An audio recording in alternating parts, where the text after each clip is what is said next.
प्रज्ञा को रील्स बनाने का बड़ा ही क्रेज है और वो दिन भर रील्स बनाती रहती है, खाते पीते घूमते फिरते घर में कॉलेज में। रील्स बनाने के कारण प्रज्ञा पूरे कॉलेज में हाईलाइटेड है। जहां उसकी रील्स सभी को पसंद आते हैं, वहीं मनीषा चिंता में डूबी रहती है। एक रोज जब खाते हुए प्रज्ञा रील्स बना रही होती है, तब मनीषा कहती है, 1 मिनट भी चैन नहीं है इस लड़की को। ये नहीं कि खाना तो आराम से खा ले, लेकिन नहीं, अरे थोड़ी देर रील्स नहीं बनाओगी तो आसमान नहीं टूट पड़ेगा। अरे मम्मी, इसी को तो कहते हैं डिटर्मिनेशन। तुम नहीं समझोगी ये सब। भगवान, इस लड़की को सद्बुद्धि दे। जब देखो तब टेढ़ा बाका मुंह बनाती रहती है। मनीषा की बात का प्रज्ञा पर जरा भी असर नहीं होता और वो खाते खाते रील्स बनाती रहती है। दिन बीतने लगते हैं और देखते देखते प्रज्ञा का कॉलेज भी खत्म हो जाता है। आए दिन कोई ना कोई मनीषा को प्रज्ञा की शादी करवाने का सुझाव दे जाता है। सब ठीक ही कहते हैं, प्रज्ञा की शादी कर देनी चाहिए। अपने घर के काम काज में व्यस्त हो जाएगी तो खुद ही ये रील्स और नाच गाना बंद हो जाएगा। मनीषा और प्रेम प्रज्ञा के लिए एक अच्छा लड़का ढूंढने लगते हैं और तभी विकी का रिश्ता प्रज्ञा के लिए आता है, जिसने प्रज्ञा को उसकी रील्स देखकर पसंद कर लिया था। अगले दिन विकी अपने माता पिता के साथ प्रज्ञा के घर पहुंच जाता है और प्रज्ञा साड़ी पहने हाथों में चाय की ट्रे लिए उनके सामने आती है। जब विकी को पसंद है तो हमें भी बहू पसंद है। बहन जी, आप बारात की तैयारी कीजिए।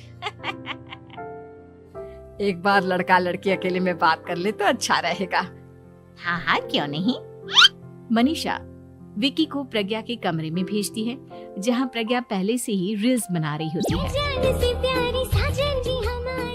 तभी विकी कहता है, आ गए आपके साजन जी।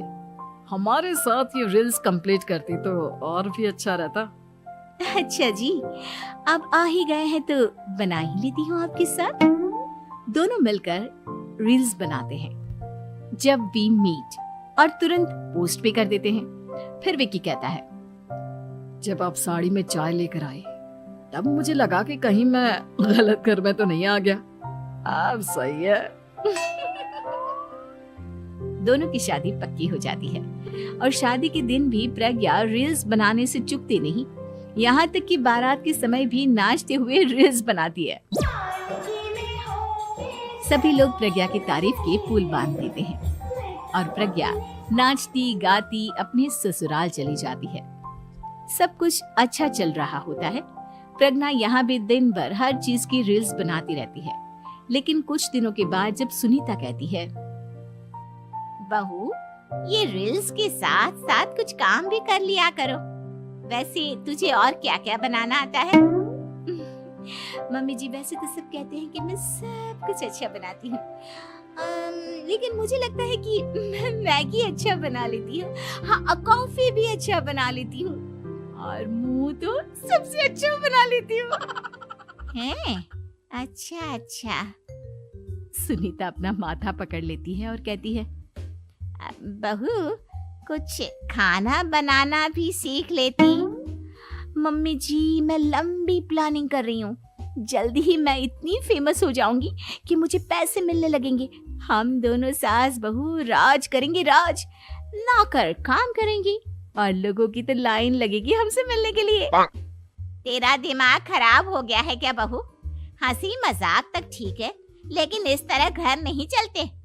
जितना जल्दी हो इस घर के तौर तरीकों को सीख लो।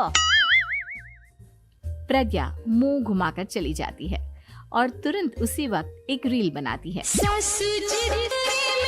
ये देख सुनीता का गुस्सा 7वें आसमान पर चला जाता है और विकी के घर आती ही सुनीता उसे सब कुछ बताती है।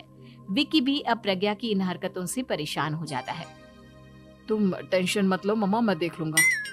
विकी कमरे में जाता है तो देखता है कि प्रज्ञा रील्स बना रही है। विकी बड़े ही प्यार से प्रज्ञा से कहता है, प्रज्ञा, इन सब के लिए मैं तुम्हें मना नहीं कर रहा हूँ, लेकिन फिर भी हर वक्त तो ये अच्छा नहीं लगता ना। समझने की कोशिश करो, मुझे भी तुम्हारा थोड़ा वक्त चाहिए। मैं जब ऑफिस से आता हूँ तो मुझे समय देने की जगह इसी में लगी रहती हूँ। तुम ज्यादा ही सोच रहे हो। तुम भी मेरे साथ रील्स बनाओ ना। तुम्हें भी बहुत अच्छा लगेगा। तुम्हें इज्जत से कोई बात समझ में नहीं आती क्या?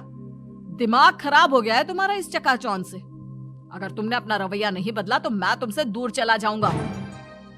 तुम ही रिश्ता लेकर आए थे, मुझे लड़कों की कमी नहीं थी और ना आज है। विकी दरवाजा पटक कर चला जाता है। धीरे धीरे विकी प्रज्ञा से दूर होता जाता है। एक रोज मनीषा प्रज्ञा के ससुराल उससे मिलने जाती है।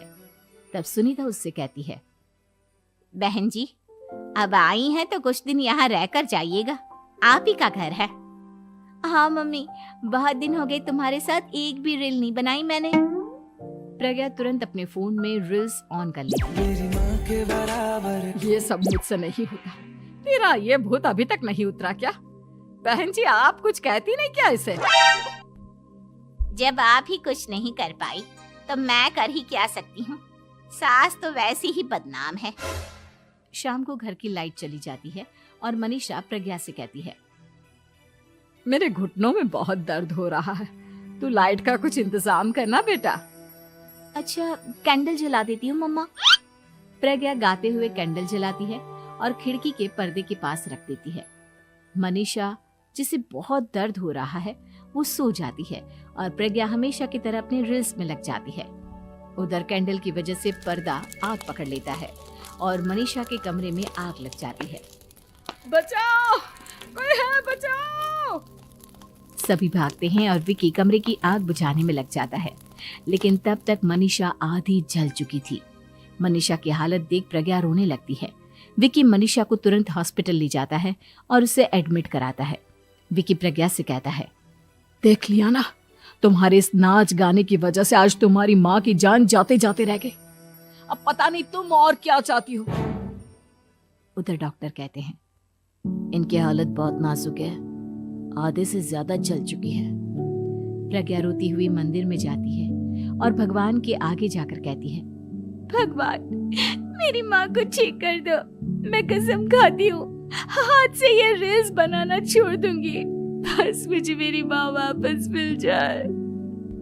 2 दिन बीत जाते हैं और मनीषा खतरे से बाहर आ जाती है।